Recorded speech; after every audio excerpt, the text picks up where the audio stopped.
Selanjutnya, sekarang bab 2, yaitu bertema kedudukan dan fungsi hadis. Kedudukan dan fungsi hadis yaitu ada kedudukan dan kehujahan hadis. Yang kedua yaitu fungsi-fungsi hadis.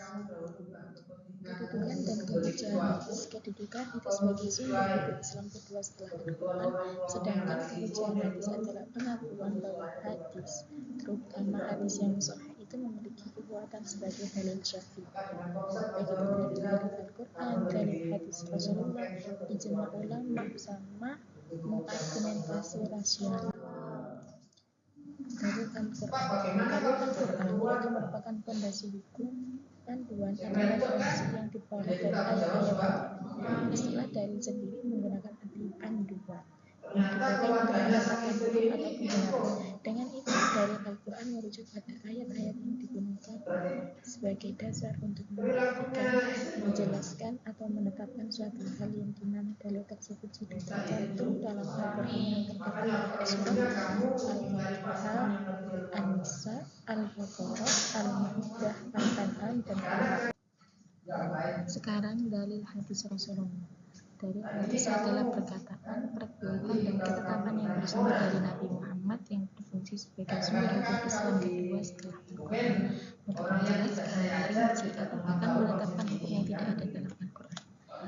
Fungsi-fungsi hadis dalam penjelasan ada 4, yaitu bayan tafsir, bayan at-taqyid, bayan takhsir, sama bayan taklil.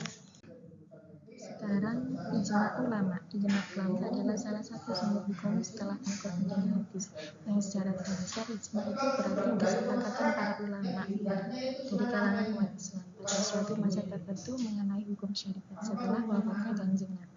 Nah, syarat-syarat ijma, syarat-syarat sepakatnya para ulama, yaitu para ulama yang sepakat mujtahid. Hukum yang disepakati itu menyangkut masalah syariat, bukan masalah dunia. Kesepakatan terjadi di kalangan semua ulama mujtahid yang hidup pada masa tersebut. Sekarang argumentasi rasional. Argumentasi rasional secara bahasa berarti penyampaian alasan atau pendapat yang didasarkan pada akal, logika, dan pemikiran yang masuk akal. Dalam fungsi dan kedudukan hadis sebagai sumber hukum kedua sangat rasional, karena ia menjadikan ajaran Al-Quran dapat diterapkan secara nyata. Hadis menjelaskan, merinci, membatasi, dan menetapkan hukum, membuktikan bahwa Islam adalah agama yang lengkap dan relevan dengan kehidupan manusia. Sekarang argumentasi rasional dan contoh dalam hadis. Yang pertama yaitu menjelaskan isi Al-Quran secara rasional. Yang kedua membatasi hukum yang mutlak secara rasional.